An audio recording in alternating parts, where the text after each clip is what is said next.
Advertisement छपते हैं, पता ही नहीं चलता है 2014 की बात आज क्यों कह रहे हैं। सबको हम रोजगार देंगे, दिया किसको? यहां हर व्यक्ति को हम घर दे देंगे। कितने लोगों को घर मिला बताओ? और इन्हीं का मैं ना आवाज येतोय ना रे, हम कैसे ले आता पकड़ी रहो नहीं, पीछे भी आ रहे हैं ना आवाज? हाँ आ रही है तो हाथ ऊपर करो।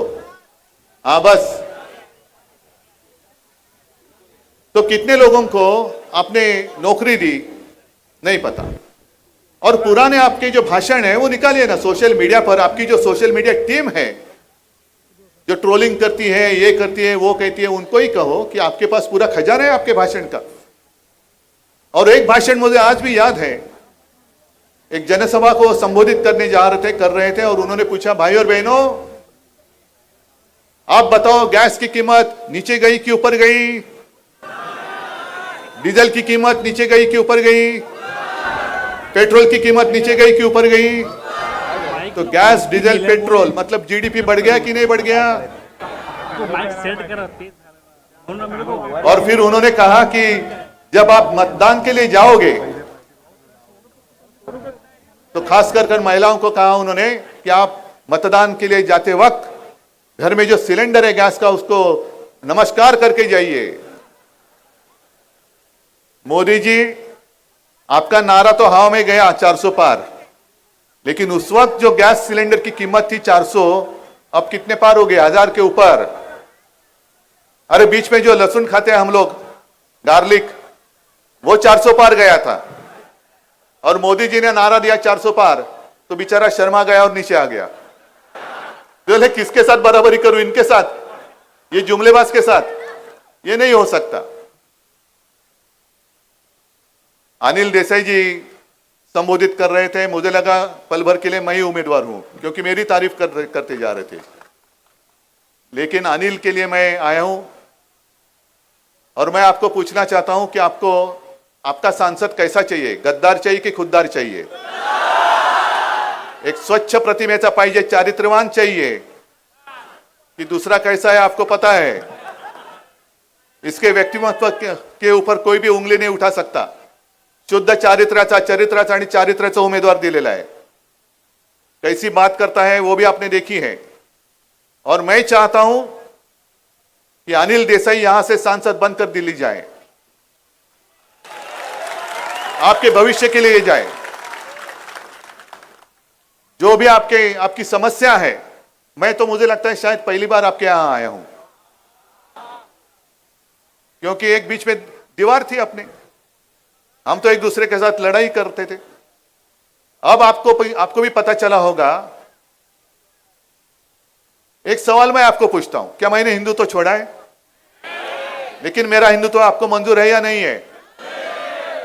मेरा हिंदुत्व और भाजपा के हिंदुत्व में फर्क है या नहीं है? मैं भी जय श्री राम कहता हूं, लेकिन मेरा जो हिंदुत्व है वो हृदय में राम और हर एक हाथ को काम देने वाला हिंदुत्व है।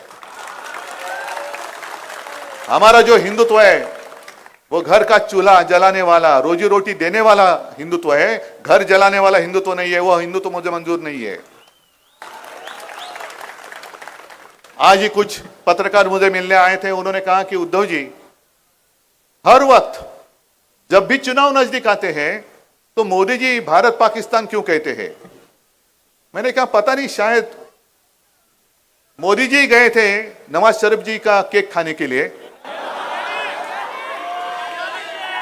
तो उनको ऐसे लगता होगा कि हर चुनाव में पाकिस्तान का मुद्दा अगर हम उठाएं तो चुनाव में हमें केक वॉक मिलेगा, सीधा सीधा जाएंगे हम पाकिस्तान। अब ये नौटंकी बहुत होगी, हिंदू मुस्लिम। प्रधानमंत्री जी आप जो कहते हैं, क्या देश की समस्या के ऊपर आपने कितने बार भाषण में उल्लेख किया है? आपने कभी सुना? क्या कहते हैं? कौन मटन खाता है, कौन मच्छी खाता है, किसको कितने बच्चे हैं? ये क्या प्रधानमंत्री का काम है? और इसलिए मैं कहता हूं प्रधानमंत्री जी, मोदी जी, आपकी जो पार्टी है भाजपा, उसको राजनीति में संतान नहीं होती तो मेरा क्या गुनाह है?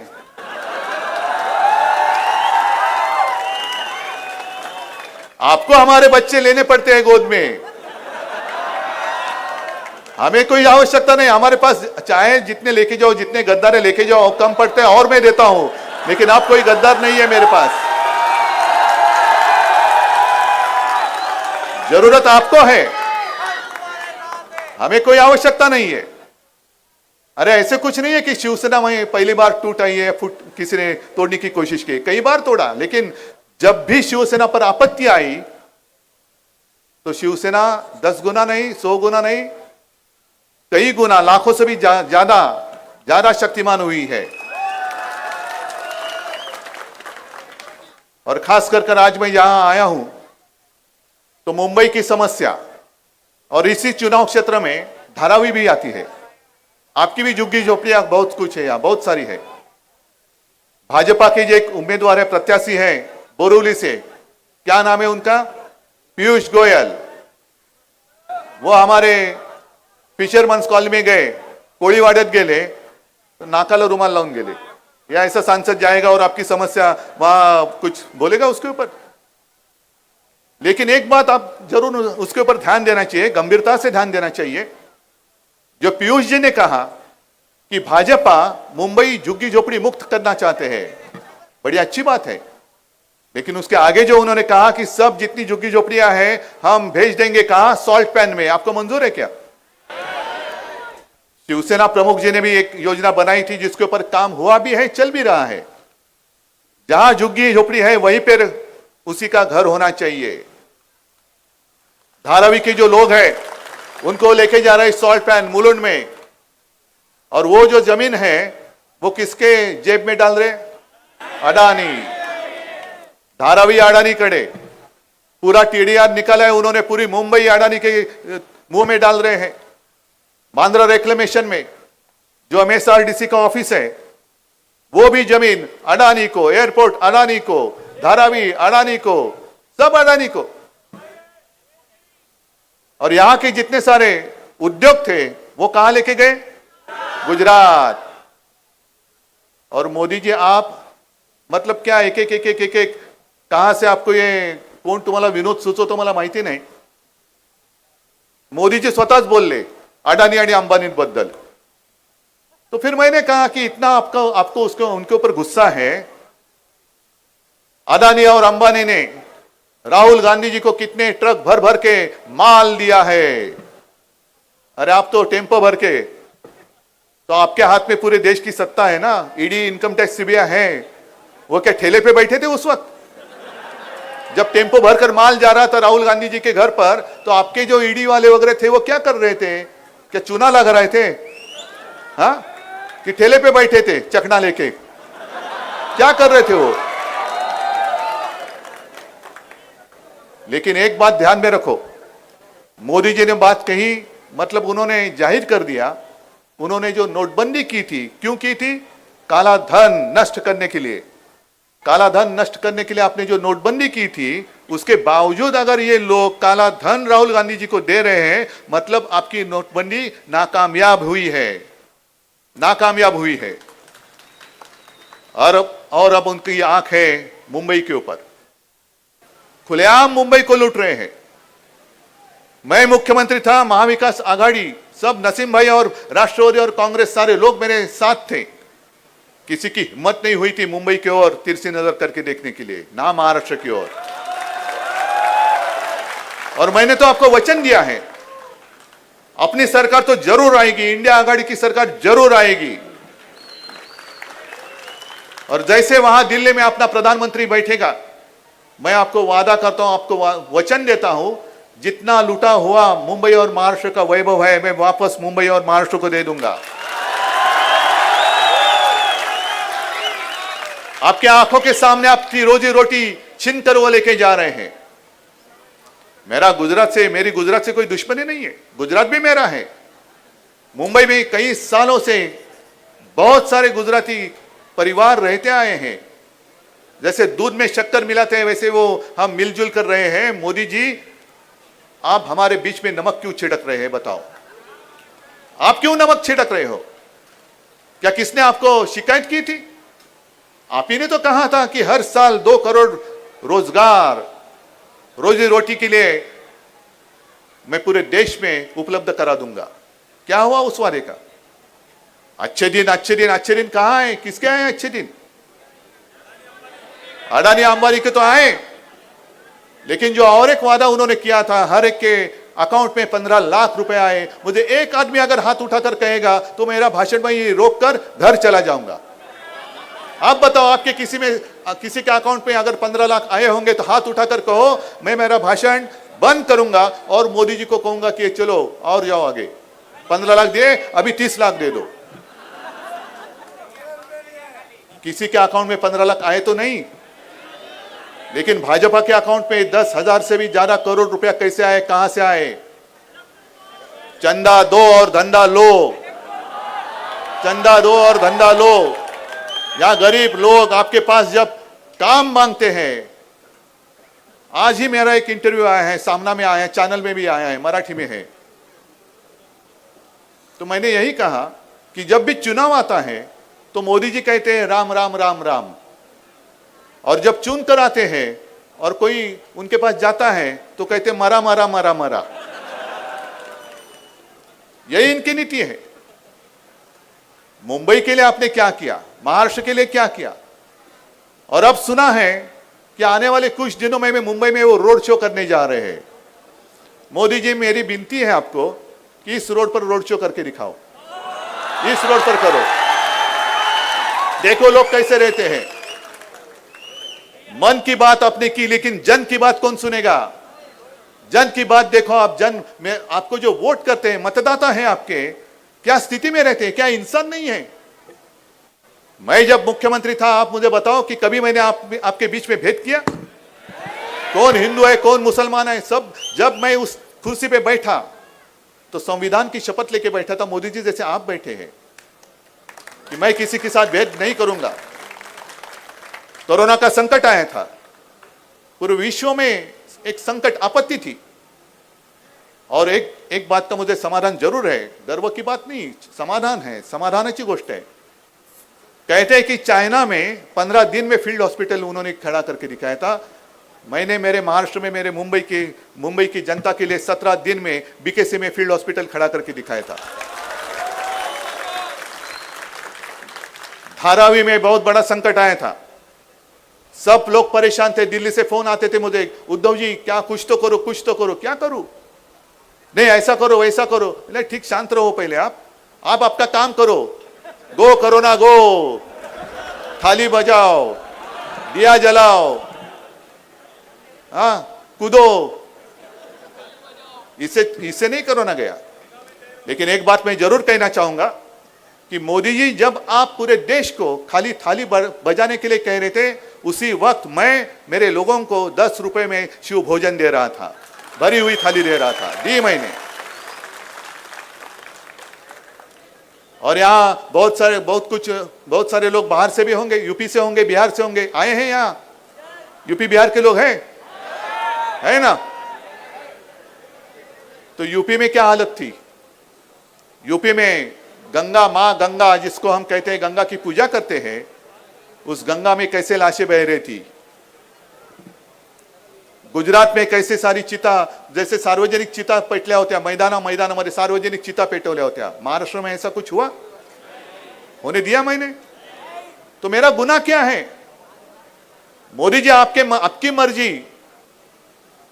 जब आपने मुझे बुलाया था 2014 और 19 में, मेरा पाप था वो। अभी मुझे ऐसे लगता है, अभी वो महसूस हो रहा है मुझे कि मैंने अरे कुछ तो किया, पाप किया। आप ही ने मुझे कहा था, मुझे आमंत्रित किया था, उद्धव जी आपको आना होगा। क्यों आना होगा? नहीं, वो राष्ट्रपति जी के यहाँ आपके सपोर्ट की सिग्नेचर लगेगी। 14 में गया, ठीक है। 19 में फिर वही बात, अमित शाह जी फोन करते थे, अरे उद्धव जी कल आपको आना है अहमदाबाद। मैंने क्यों? नहीं, मैं तो वो इलेक्शन का फॉर्म पर्चा भरने जा रहा हूं। चलो आता हूं। उद्धव जी आपको अभी वाराणसी आना है। क्यों? नहीं, मोदी जी जा रहे हैं वहां फॉर्म भरने के लिए। गया। फिर जीतने के बाद, अरे उद्धव जी आपको आना है। क्यों? नहीं, अपने महामहिम राष्ट्रपति जी के यहाँ मोदी जी के लिए सिग्नेचर चाहिए। तो मोदी जी आपके लिए मैं वाराणसी आया, अमित शाह जी आपके लिए मैं अहमदाबाद आया, मोदी जी आपके लिए मैं 2 बार दिल्ली में आया और सिग्नेचर किया कि प्रधानमंत्री पद के लिए हमारे सबकी ओर से नरेंद्र मोदी जी हमारे उम्मीदवार है। तब आपको पता नहीं था मैं किसकी संतान हूं? अमित शाह जी आप आए थे मेरे घर, मेरे पिताजी के रूम में, जिसको हम मंदिर मानते हैं, वहां आप नाक रगड़ कर गए थे। उस वक्त पता नहीं था किसका घर है। जब हम आपके साथ थे तब सब अच्छा था, लेकिन मोदी जी, जो मैंने कहा आपको शोभा नहीं देता, आप मेरे माता और पिता का अपमान करते हो, मुझे नकली संतान बताते हो। अरे हाँ ठीक है, यहां मुस्लिम इलाका है, मैं बाला साहब का बेटा हूं, लेकिन इनको पूछो मैं असली हूं या नकली हूं। हम तो लड़ने वाले लोग थे ना आपस में। मेरा विरोध अब कोई मुस्लिम समाज नहीं कर रहा है, जिनको मैंने समर्थन दिया था वो मोदी जी कर रहे हैं, वो मुझे दुख है। आप हमारे बीच में भेद कर रहे हैं, महाराष्ट्र का अपमान कर रहे हैं, मेरे माता पिता का अपमान कर रहे हैं, और कुछ भी बकते चले जा रहे हैं, जुमले पे जुमला। संविधान बदली करने के लिए आपको बहुमत चाहिए क्या? और संविधान क्यों बदलना चाहते हैं? उसके पीछे भी महाराष्ट्र के प्रति उनके मन में जो द्वेष है, एक जहर है, वो दिखाई दे रहा है। क्योंकि संविधान किसने लिखा? महाराष्ट्र के एक सुपुत्र, महामानव, जिसको हम कहते हैं हमारा दैवत। जैसे छत्रपति शिवाजी महाराज एक दैवत है, वैसे डॉक्टर बाबा साहेब आंबेडकर दूसरा दैवत है, जो महाराष्ट्र ने पूरे देश को दिया हुआ है। लेकिन एक गरीब परिवार में, दलित परिवार में जिसने जन्म लिया, वो उनको हजम नहीं हो रहा है। अरे एक दलित परिवार में पैदा हुआ एक बेटा, एक इंसान मुझसे ज्यादा बुद्धिमान कैसे हो सकता है? यही उनका पेट दर्द है। पेट में दर्द इसीलिए है कि ये दलित परिवार का बेटा, और वही मानसिकता जिसको मैं गोमूत्रधारी कहता हूं, बुरसट ले ली गोमूत्रधारी मानसिकता, जिसके खिलाफ मेरे दादा प्रबोधनकार ठाकरे और डॉक्टर बाबा साहेब आंबेडकर जी ने एक संघर्ष किया था, वही मानसिकता आज दोबारा उस संविधान को बदलना चाहती है। क्यों? क्योंकि एक दलित के बेटे ने देश का संविधान लिखा। ऐसे कैसे हम मान सकते हैं?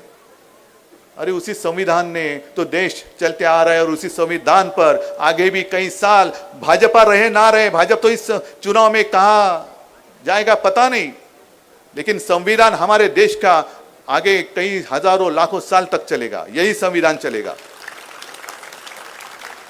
ये कोई ऐसी किताब नहीं है कि जैसे पढ़ने के बाद फेंक दिया, रद्दी मरे फेकून दिला, ऐसा कहते पुस्तक नहीं है। बाबा साहब आंबेडकर ने पूरा सोच समझ कर वो संविधान दिया है, और वही संविधान आपको हजम नहीं हो रहा है क्योंकि आप तानाशाह बनना चाहते हो। हम तानाशाह को बर्दाश्त नहीं करेंगे, बिल्कुल नहीं करेंगे। इस सारे जो लोग हैं इस देश के नागरिक है, इसलिए मैंने शुरुआत में कहा देशभक्त भाई और बहनों, देशभक्त भाई और बहनों, मोदी जी आप कितनी भी कोशिश करो, इस बार आपका बेड़ा पार नहीं होने वाला। कितनी भी कोशिश करो। 10 साल पूरे देश ने और खासकर कर महाराष्ट्र ने आपको 40 से भी ज्यादा सांसद दिए। 40 से ज्यादा सांसद एक राज्य से मिले। आपने आशीर्वाद मांगा, महाराष्ट्र ने दिया। और महाराष्ट्र ने क्या मांगा और आपने क्या दिया? जब मैं मराठवाड़ा में घूम रहा था, विदर्भ में घूम रहा था, वहां के काश्तकार जो है, किसान जो है, आक्रोश कर रहे हैं कि देखो उद्धव जी, अभी तो आप आज की स्थिति में मराठवाड़ा में पीने के पानी की समस्या है। आज कौन बोल रहा है? कोई जा रहा है वहां? मोदी जी जा रहे हैं। हमारे गद्दार जो है बैठे वहां पर, वो जाकर बैठ रहे हैं। इनको तो अपनी पड़ी है, बस तुम्ही जगा किंवा मरा पण मला पंतप्रधान करा, ये इनकी नीति है। और ऐसे सब महाराष्ट्र को लूटने वाले, मुंबई को लूटने वाले मोदी जी और उनके साथी फिर से एक बार आपके पास वोट मांगने आए हैं। अरे मुंबई का सपना मैंने देखा है, जैसे वो कोस्टल रोड दिया, हाँ वो हमारा शिवसेना का सपना था, जिसको पूरा करने के बाद आपने उसका क्रेडिट लेने की कोशिश की, लेकिन पूरी दुनिया जानती है वो किसने किया है। और जैसे हमने कोस्टल रोड बनाया, उसी तरीके से नसीम भाई, त्यावेळेला मी म्हणजे 14 साली केंद्र सरकार को मैंने एक प्रस्ताव दिया था। बहुत सारे लोगों को पता नहीं कि मुंबई को 2 किनारे, एक पूर्व आहे आणि पश्चिम आहे। पूर्व किनारा जो आहे तिकडे सगळं डॉकयार्ड आहे, नेव्ही आहे, गोरी बंदर वगैरह वगैरह सगळं आहे, जंकयार्ड है। तो मैंने कहा था, गडकरी जी को दिया था और कहा था कि यहाँ जो अब नहीं चाहिए वो आप लेके जाओ, बाहर लेके जाओ लेके जाओ. जो काय त्याला म्हणतात दारूखाना वगैरह है, लेके जाओ गुजरात. लेके जाना चाहते ना वो लेके जाओ गुजरात के लिए, हमें कोई आपत्ति नहीं है. लेकिन मुंबई के लिए एक अच्छी जगह हम बनाना चाहते हैं, एक सुंदर चांगला समुद्र किनारा. क्या है, अब परिवार को लेके कहां जाएंगे बताओ, कहां जाते आप घूमने के लिए? है कोई ऐसी जगह? एक तो आम्ही झू बनवला, जिजामाता उद्यान, त्याच्यामध्ये पेंग्विन आणले. काय आणि मोठं काऊर उठवलं, पेंग्विन पेंग्विन पेंग्विन. लेकिन आपको शायद पता नहीं होगा, उसी पेंग्विन के कारण वहां हजारों लाखों टूरिस्ट और मुंबईकर भी वहां जाते हैं अपने परिवार को लेके. ये हमारा काम है. और अब वहां पेंग्विन को बच्चे होने लगे हैं, तो यूपी और गुजरात सब मांगने लगे, हमें दे दो पेंग्विन, हमें दे दो पेंग्विन. फिर वही बात, बच्चा दूसरे का, हमें दे दो हमें दे दो हमें दे दो. अरे ना आपके पास कोई सोच है, ना आपके पास कोई विचार है, सब रेडीमेड चाहिए उनको, रेडीमेड. और जितने लोगों ने उनको आपत्ति में मदद की, सबको वो खत्म करने के लिए निकले. जो मैं पूछ रहा था आपको कि मैंने ऐसा कौन सा गुनाह किया था, क्या अपराध किया था? 2014 में आज मैं जैसा हूं वैसा ही था. लेकिन मोदी जी वहां प्रधानमंत्री बने और उसके बाद 2-3 महीने में जो चुनाव हुए विधानसभा के, तो उन्होंने एकनाथ खड़से को कहा कि आप उद्धव जी को फोन करो और कहो गठबंधन हमने तोड़ दिया है. क्या कारण था, क्या वजह थी? 2019 में आपने जो मुझे वचन दिया था वो तोड़ा, क्यों तोड़ा? तो ऐसे एक तो जुमलेबाज लोगों को अब दोबारा 3 बार, 2 बार तो हो गया, 2 बार तो गलती हो गई, तीसरी बार नहीं होनी चाहिए. और इसलिए मैं कहने के लिए आपको आया हूं. और मुझे पक्का विश्वास है, एक बात का जरूर मुझे और समाधान है, आज तक कई सारे मुख्यमंत्री हुए, आगे भी होंगे, लेकिन जो सौभाग्य मुझे मिला है, आप सारे लोग मुझे अपना परिवार का एक हिस्सा मानते, पूरा महाराष्ट्र हिस्सा मानता है मुझे. मैं टीवी पे आता था, डिमोनिटाइजेशन के लिए नहीं आया था मैं, कुछ ऐसी डरावनी बात करने के लिए नहीं आया था मैं. लेकिन उस वक्त जो भी मैंने कहा वो मेरी बात आपने मानी. और अनिल जी, आपने जो बात कही कि पूरे देश में नंबर 1 मुख्यमंत्री मेरा नाम आता था, वो मेरा नाम नहीं था, आप लोगों का सहयोग था, इसलिए मेरा नाम आता था. और उस वक्त जो मेरी एक चिंता थी, एक अपनेपन से जो मैं आपसे बात कहता था, विनती करता था कि आप मुंह पे मास्क लगाओ, घर बैठकर काम करो, ऑफिस में मत जाओ, दुकान बंद करो, तो आपने बात मानी. तो उसी प्यार से, अपनेपन से आप कह रहा हूं कि कृपा कर इस बार गलती मत करो. इस बार अगर गलती की तो सिर्फ आपकी जिंदगी नहीं, आपके भविष्य, जो अगली पीढ़ी है वो आपको कहेगी, अरे मैं तो छोटा था, मैं तो छोटी थी, चुनाव लड़ने के लिए या मतदान करने का अधिकार मुझे नहीं था, लेकिन आपको तो था ना. मेरा देश आजाद था, आपने क्यों हमें गुलाम बनाया? क्या जवाब देंगे आप? क्या उत्तर है आपके पास? है कोई उत्तर? और इसलिए मैं उसी अपनेपन से कहता हूं कि अब की बार भाजपा तड़ीपार, मतलब इतना तड़ीपार करो कि दोबारा इस देश में भाजपा का कोई उम्मीदवार खड़ा नहीं होना चाहिए. और एक बात का ख्याल रखो, एक बात का ख्याल रखो, मराठीमध्ये मी बोलतो, हा भेकड जनता पक्ष है, मतलब डरने वाला है, इनमें हिम्मत नहीं है. अरे हिम्मत है तो ऐसा आ जाओ ना, आमने सामने हम हैं, आप आ जाओ. लेकिन ये सब चुरा कर रहे हैं. जो एक गाना था ना, चुरा के दिल मेरा, वैसे इनका है चुरा के धनुष्यबाण मेरा. हाँ, तो ये चोरों को वोट नहीं देना. अपना सिंबल क्या है? कळलंय सगळ्यांना? मशाल. आणि उमेदवार कोण? अनिल देसाई. एक अनिल पुढे. अनिलला मी अरे तुरे बोलतो कारण खूप जुना शिवसैनिक आहे, कडवट निष्ठावान शिवसैनिक आहे, बाळासाहेबांचा, शिवसेना प्रमुखांचा शिवसैनिक आहे, स्वच्छ चारित्र्याचा, स्वच्छ चरित्र असलेला, अंगावरती कोणताही डाग नसलेला, कोणत्याही भानगडी नाहीत. हा, थोडं पुढे या. कोणत्याही भानगडी नाहीत. आणि उत्तम मंत्री था. कभी हमें मौका मिल रहा है, और जब मोदी जी ने नारा दिया था अब की बार 400 पार, तो आपने क्या नारा दिया? अब की बार भाजपा तड़ी पार। आपने नवीन बाबू को कहा कि बिना पेपर लिए हुए आप खड़े हो जाओ, तो मैं तो कहता हूं आप पेपर लिए खड़े हो जाओ। और 2014 में 2019 में